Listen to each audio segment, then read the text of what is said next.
Welcome back, everyone, to SpeakCast English, your daily English listening practice podcast. I'm Andrew.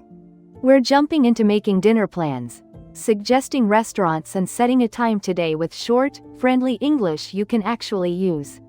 Absolutely.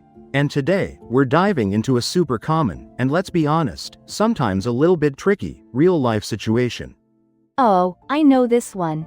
It's all about making dinner plans, right? Suggesting restaurants and setting a time. It's like a mini negotiation. You got it. And we're going to do it with short, friendly English you can actually use. No complicated grammar, just natural conversation. Perfect. Because making plans can feel like a mini adventure sometimes, especially when you're trying to do it in a new language. There are so many unspoken rules. It really can. And our friend Alex is right in the middle of that adventure today. Oh, Alex. Our favorite character. What's up with them this time? Are they still settling into that new job we talked about last week? Exactly. They're still getting comfortable, finding their feet. And something exciting, but also a bit nerve-wracking, has happened. Ooh, tell me more. Is it a big project? A new client? A surprise promotion? Even better, in a social sense. Alex has been invited by a new colleague, Sarah, to have dinner sometime. A dinner invitation from a new colleague. That's fantastic for building connections, but also, wow, the pressure. You want to make a good impression. Right? Alex wants to make a good impression. They want to sound confident and friendly, but not too pushy. It's a delicate dance. I completely understand that feeling. It's a delicate balance, isn't it? You want to be clear, but also polite and flexible. And not sound desperate. Totally. Alex wants to suggest a place and a time, but they're feeling a little nervous about how to say it naturally. They're thinking, what's the best way to start? So, what's Alex's first step? How do they even begin this conversation? Do they just walk up to Sarah's desk and blurt it out? Good question.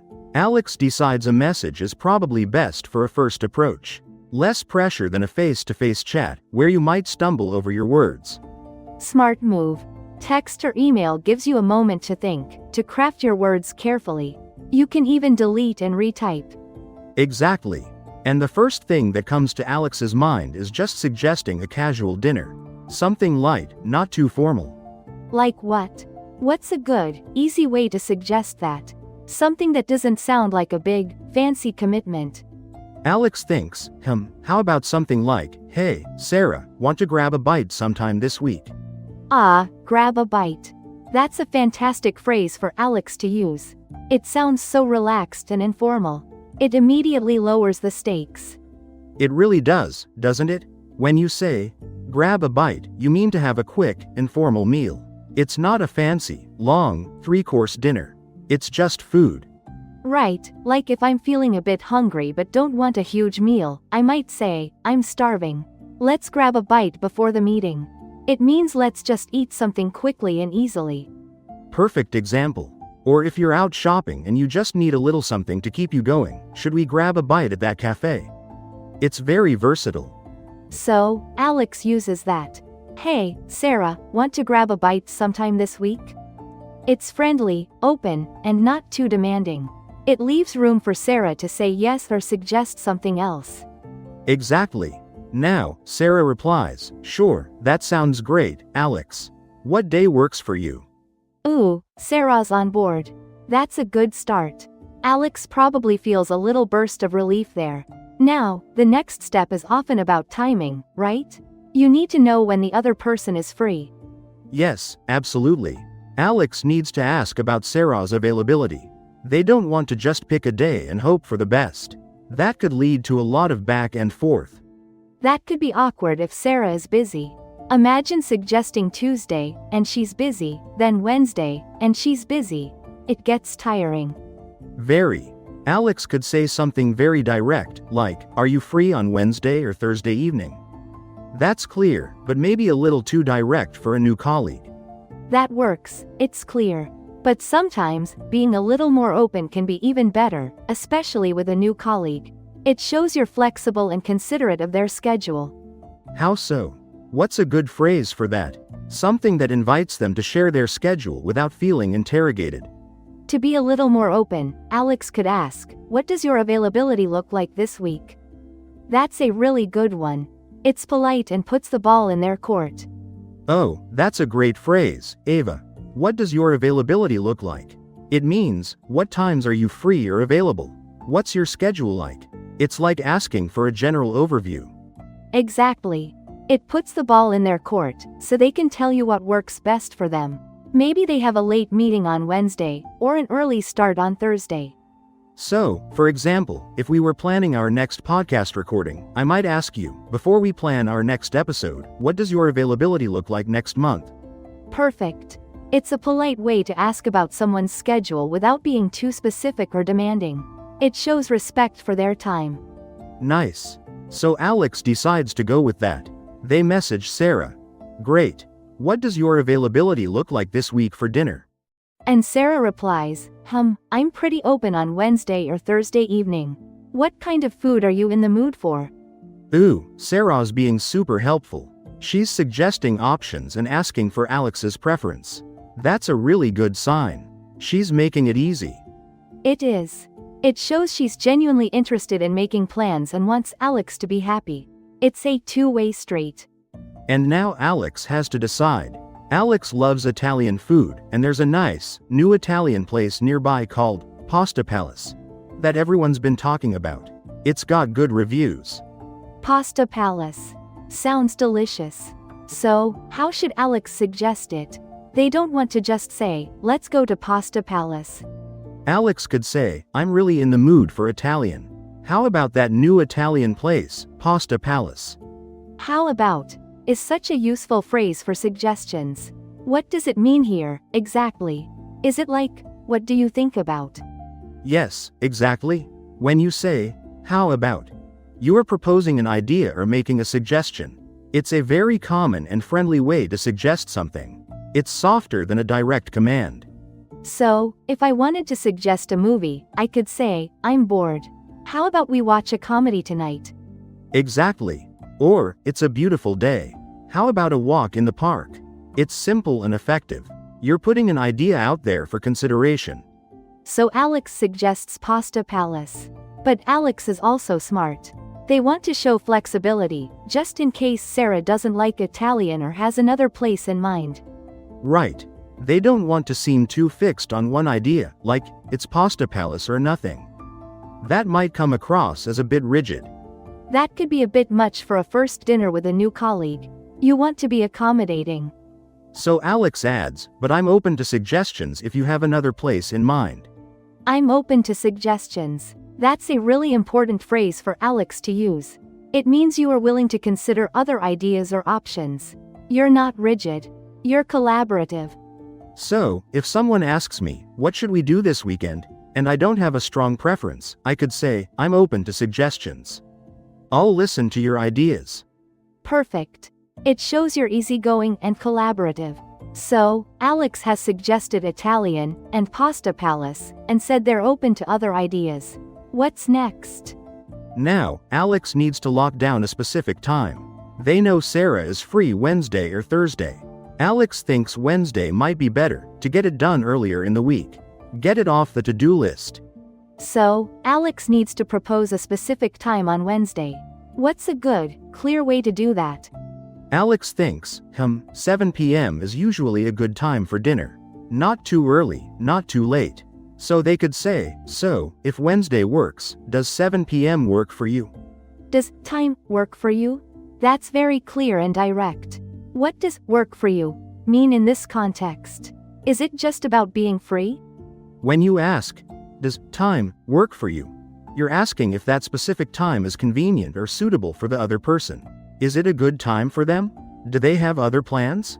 Does it fit their schedule?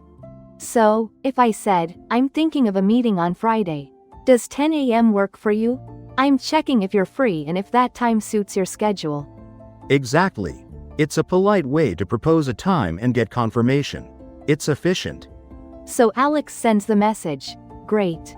How about Pasta Palace on Wednesday at 7 p.m.? But I'm open to suggestions if you have another place in mind. And Sarah replies, Pasta Palace sounds great. Let me check my calendar for Wednesday at 7 p.m. Let me check my calendar. Ah, the classic. That's when Alex's heart probably does a little flip-flop. That moment of suspense. It does, doesn't it? When someone says, let me check my calendar, it means they need to look at their schedule or appointments to confirm their availability. They can't give you an immediate answer. Yes, it's a polite way of saying, I can't tell you right now, I need to look. It's not a yes, and it's not a no. It's a maybe, pending review. For example, I'd love to join your party, but I need to check my calendar first to make sure I'm free. It's a common and perfectly normal response. And this is where Alex gets a little bit nervous. Because, let me check my calendar, can sometimes feel like a polite way to say, no, right? Or, I'm not really interested, but I don't want to say it directly. That's a very real fear. Alex is probably thinking, oh no, did I pick the wrong place? Or the wrong time? Is Sarah just trying to be polite and get out of it? The mind starts to race. I can totally imagine Alex pacing around, phone in hand, rereading the message. Did I use too many exclamation marks? Was Pasta Palace too bold? Exactly that. Alex feels a slight pang of anxiety. They don't want to seem pushy, but they also really want to know if the plan is happening. This dinner is important for building a good relationship at the new job. So, what should Alex do? Wait for Sarah to reply, or follow up right away?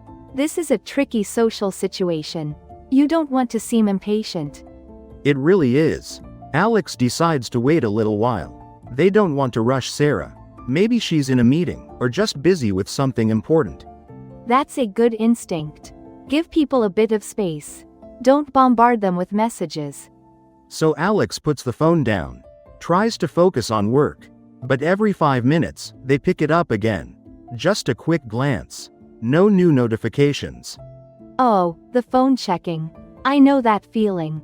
Is there a new notification? No? Okay, put it down. Pick it up again. It's a modern form of torture.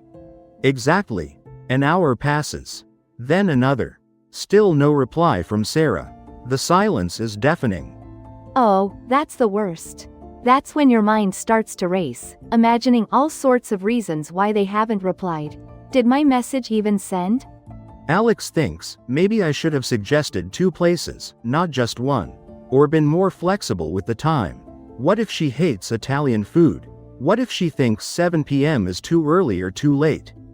All the doubts start creeping in. Yes, the uncertainty is tough. It's a small problem, but it feels big when you're trying to make a good impression. You want everything to be perfect. Alex even starts to wonder if Sarah just doesn't want to have dinner with them at all. Maybe she just said, yes, to be polite, and now she's trying to find an excuse. That's the spiral.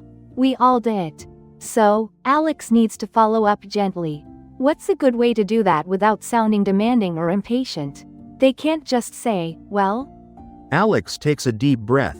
They decide to send a short, polite message. Something like, no rush at all, but just wanted to see if Wednesday at Pasta Palace works for you. That's a really good approach. It acknowledges that Sarah might be busy, but also gently reminds her. It's not pushy at all. It respects her time. It's a perfect balance. Right. It shows consideration. And Alex sends it, then immediately regrets it for a second. Oh no, did I just sound pushy? Should I have waited longer? The internal monologue never stops. But no, that's a perfectly polite follow-up. It's clear, but also very understanding. It gives Sarah an easy out if she needs one, but also prompts her. And then, just a few minutes later, Alex's phone buzzes. A reply from Sarah. The sound is probably like music to Alex's ears. Oh, the relief. What did she say? Was it good news? Bad news? Sarah replies, so sorry for the delay, Alex. My calendar app was being a bit slow. Yes, Wednesday at 7 p.m. at Pasta Palace sounds good to me. I'm looking forward to it. Oh, what a huge relief for Alex. Sounds good to me, is such a positive and clear response. The calendar app was just slow, not a rejection. It is. When someone says, Sounds good to me. It means they agree with the suggestion and are happy with it. They like the idea. It's a clear confirmation. So, if you suggested, let's go for a walk in the park this afternoon, and I said, sounds good to me, it means I'm happy to go for a walk. I'm on board. Exactly. Alex feels a huge wave of relief. The plan is set. They confirmed the place, the time, and Sarah is happy and looking forward to it. Mission accomplished. What a journey. From nervous suggestions, through the anxiety of waiting, to a confirmed dinner. It's a small victory for Alex, but an important one for building that new work relationship. It really is. And it teaches us a lot about making plans in English. It's not just about the words, but also about the politeness, the flexibility, and handling those moments of uncertainty. Yes, being clear but also flexible. And knowing how to gently follow up without being demanding. That's key to good communication, especially in a new language and a new social setting. Now, what if Sarah couldn't make it, though? What's a common phrase for that situation? Because sometimes, despite all the planning, things just don't work out. That's a good point. It happens. If Sarah had replied, "Oh no, Wednesday is actually impossible for me," Alex could suggest, "No problem at all. How about we take a rain check then?" Take a rain check. That's an interesting phrase. What does that mean, Ava? It sounds like something to do with weather. Well, it actually comes from baseball. If a game was canceled because of rain, people would get a rain check ticket to come to another game later. So, take a rain check means to postpone a plan or an invitation to a later, unspecified time. You can't do it now, but you want to do it another time. That's fascinating. So, if my friend invites me to a concert, but I'm sick, I could say, "I'm so sorry, I'm not feeling well. I'll have to take a rain check this time." Exactly. You're saying, not now, but hopefully later. It's a polite way to decline but keep the possibility open for the future. It shows you're still interested. It's much better than just saying no and closing the door completely. It keeps the connection open. Definitely. It shows you're still interested, just not available at that specific moment. Luckily for Alex, they didn't need to use that this time. Their dinner is on. Before we finish, let's do a quick recap of today's main ideas and the most useful phrases. We covered, grab a bite. What does your availability look like? How about, I'm open to suggestions. Does time work for you? Let me check my calendar. Sounds good to me. And take a rain check. Pick one or two expressions and try them in real life today, even in a very short conversation. Practice makes perfect. Thank you for listening today. We hope this mini story helped you practice real English in a fun and relatable way. Please like this video. Subscribe to the channel. Leave a comment with your favorite phrase from today, or tell us about a time you had to make dinner plans in English. Bye everyone. You've been listening to SpeakCast English. Thanks for practicing with us, and see you next time on SpeakCast English.